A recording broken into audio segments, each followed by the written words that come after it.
Vous venez de regarder Fallout saison 1 sur Prime Video et vous n'avez pas encore votre dose d'apocalypse nucléaire?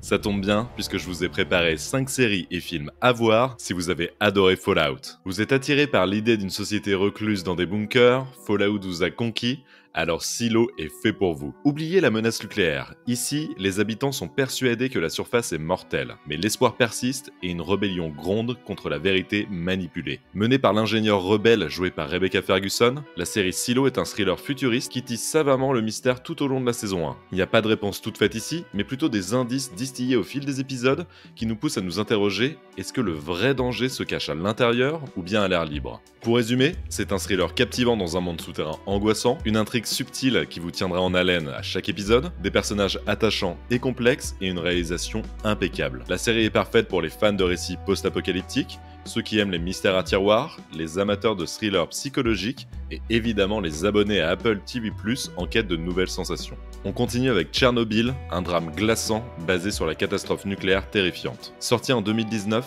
la série retrace la tragédie de Tchernobyl survenue en 1986. L'explosion dévastatrice du réacteur numéro 4 de la centrale nucléaire de Tchernobyl, près de Pripyat, dans le nord de l'Ukraine, a marqué l'histoire. Plus de 100 000 personnes ont dû fuir les zones contaminées et les rejets radioactifs libérés seraient 10 fois supérieurs à ceux de la bombe atomique d'Hiroshima. En résumé, cette série est une reconstitution saisissante du désastre de Tchernobyl, un récit poignant sur le courage humain face à l'adversité, une mise en scène immersive et des performances d'acteurs remarquables, et une série essentielle pour comprendre les conséquences tragiques d'une catastrophe nucléaire. Elle est parfaite pour les amateurs de drames historiques, ceux qui s'intéressent aux catastrophes nucléaires et les fans de récits inspirés de faits réels. Si vous recherchez une série captivante et émouvante qui vous marquera durablement, Tchernobyl est un choix incontournable. Pour la prochaine série, oubliez les longs discours puisque des cow-boys robots suffisent pour résumer l'essence de Westworld. Si l'univers de Fallout vous a séduit par son mélange de style rétro et western sur fond de désert post-apocalyptique, alors Westworld va vous combler. La série nous plonge dans un parc d'attractions futuristes et fictifs où des visiteurs fortunés incarnent des personnages dans une ville du Far West. Violence et malaise s'entremêlent dans cette relecture du genre western. Point commun intéressant, Jonathan Nolan, créateur de Fallout, est également à l'origine de Westworld, un gage de qualité.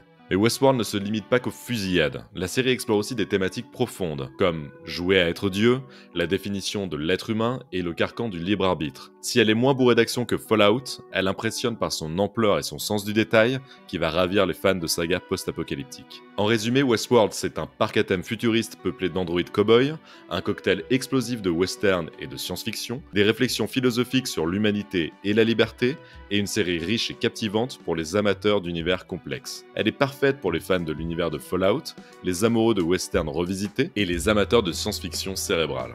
Pour la 4e série de ce top, je ne pouvais pas passer à côté de The Last of Us. Si Fallout vous passionne avec ses ghouls, les créatures qui arpentent les terres désolées, mais que vous recherchez une expérience plus explicitement liée aux morts vivants, alors ne cherchez pas plus loin. The Last of Us est l'une des adaptations les plus réussies du jeu vidéo sur le petit écran. Diffusée pour la première fois en 2023, la série a connu un succès immédiat. Et c'était un pari osé, car les joueurs sont connus pour être très exigeants envers les adaptations. Pourtant, The Last of Us a su conquérir un large public en mêlant des scènes horrifiques et brutales à une histoire humaine et touchante. Si les infectés de The Last of Us se rapprochent plus des ghouls de Fallout que des rôdeurs de The Walking Dead, il n'en reste pas moins terrifiant. Et bonne nouvelle, une saison 2 est actuellement en préparation. En résumé, The Last of Us est une adaptation réussie d'un jeu vidéo culte, une atmosphère post-apocalyptique angoissante, des créatures effrayantes qui ressemblent aux ghouls de Fallout, et une histoire humaine touchante et captivante. La série est parfaite pour les fans de Fallout et de zombies, des amateurs d'histoires post-apocalyptiques, et ceux qui recherchent des séries à la fois horrifiques et touchantes. Enfin, la dernière série de ce top est Jericho, une série peu connue, mais si l'univers de Fallout vous a captivé avec ses factions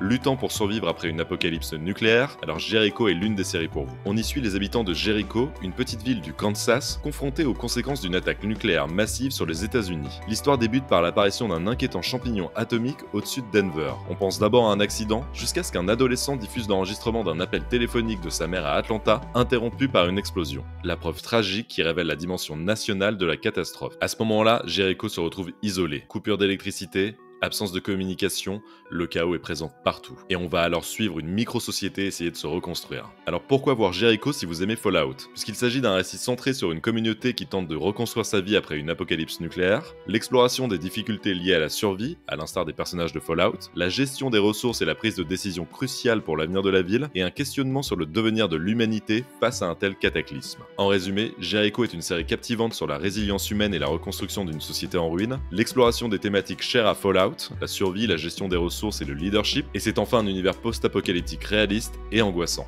On continue ce top avec notre premier film. Si l'univers de Fallout vous a habitué aux paysages post-apocalyptiques, La Route vous plongera dans un monde encore plus désespéré. Adapté du roman poignant de Cormac McCarthy, ce film de 2009 réalisé par John Hillcoat est une exploration crue de la lutte pour la survie. Au fil d'un voyage d'un père et son fils qui affrontent les horreurs d'un monde effondré, le film nous pose la question: est-ce que la bonté peut perdurer face à l'impératif de survie et de protéger ceux qu'on aime? En résumé, La Route est une adaptation bouleversante d'un roman culte, un voyage initiatique dans un monde post-apocalyptique impitoyable, une réflexion profonde sur la survie et la résilience, et enfin une œuvre incontournable pour les amateurs d'univers sombres et introspectifs. C'est un film parfait pour les fans de Fallout et de récits post-apocalyptiques, pour ceux qui apprécient les films à l'atmosphère oppressante, les amateurs de drames psychologiques forts, et enfin pour un public averti en raison de la dureté du sujet. On poursuit avec Je suis une légende, un classique du post-apo. Parmi les adaptations du roman culte Je suis une légende de Richard Matheson, le film de 2007 avec Will Smith est sans doute le plus fidèle et celui qui parlera le plus aux fans de Fallout.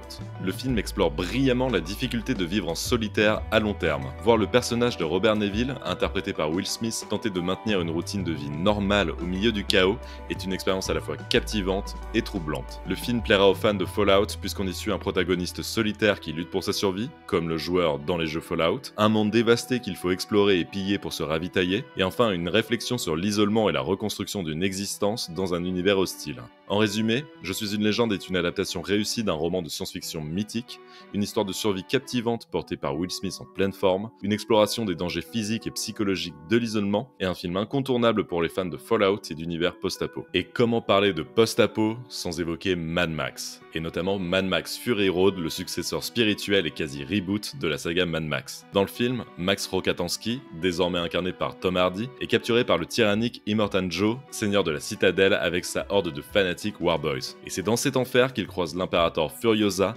joué par Charlize Theron. Si le film s'appelle Mad Max, on y suit principalement Furiosa dans sa quête de liberté, alors qu'elle tente de libérer les épouses d'Immortan Joe, réduites en esclavage, en volant le monstrueux War Rig et en fuyant vers un paradis nommé le Lieu Vert. Mais alors pourquoi le film va plaire aux fans de Fallout? Puisqu'on y retrouve une course-poursuite effrénée et explosive à travers le désert post-apo, une héroïne badass et déterminée, un univers visuel époustouflant et des scènes d'action dantesques, et enfin un récit haletant qui interroge la notion de liberté et de survie. À la 9ème place de ce top, on retrouve le Livre d'Eli. Si vous êtes fan de Fallout et en quête d'un film d'action post-apo sombre et violent, alors ne cherchez pas plus loin que le Livre d'Eli. On peut voir dans le film une version grand public du film post-apocalyptique. Et c'est intéressant d'observer comment le film reprend des concepts habituellement source d'angoisse et de terreur pour les transformer en une aventure palpitante. En résumé, le Livre d'Eli est une vision plus légère des films post-apocalyptiques, une histoire d'action portée par Denzel Washington, des thématiques travaillées et finalement un divertissement plutôt familial, même s'il doit être réservé à un public averti. C'est un film parfait pour les amateurs de films d'action grand public, ceux qui veulent découvrir le post-apo moins sombre, et finalement un public familial un peu plus âgé. Et on termine ces recommandations avec un film très peu connu du grand public, Miracle Mile. Si la plupart des films post-apocalyptiques se déroulent après la catastrophe, Miracle Mile emprunte une voie totalement différente. Ce thriller des années 80 nous plonge dans les heures qui précèdent une attaque nucléaire imminente. L'histoire suit Harry et Julie,